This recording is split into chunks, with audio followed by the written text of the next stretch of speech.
Have you ever felt flattered, and yet somehow deeply uneasy? Like the words were sweet, but the smile behind them wasn't. What if the nicest thing someone said to you was just a key? Not to your heart, but to your defenses. They don't charm you because they care. They charm you because it works. Compliments are supposed to feel good. They make us feel seen, valued, appreciated. But what happens when they're used as a weapon? When praise becomes a tool of manipulation, subtle, seductive, and hard to question? That's the essence of the compliment trap, and narcissists have mastered it. To understand this trap, we need to understand the people who set it. Narcissistic personality disorder isn't just ego or vanity.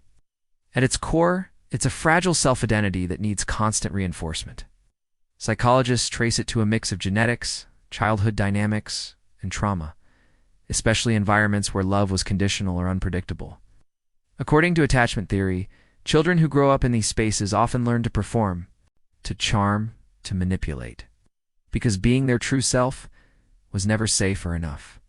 So as adults, they use tools like flattery, not as connection, but control. Narcissists are drawn to admiration like moths to flame, but not for warmth, for fuel. They know most people are guarded, so they look for a shortcut, and few things lower defenses faster than praise. You'll notice it early on.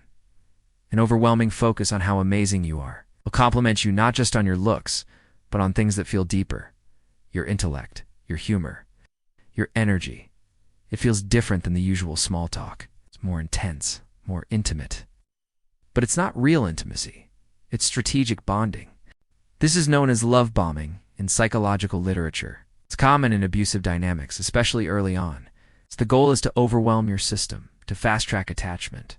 For example, imagine meeting someone new at work. On day 2, they're telling you how brilliant you are, how they've never met someone like you. They hint that you're rare, special, different. Sounds flattering.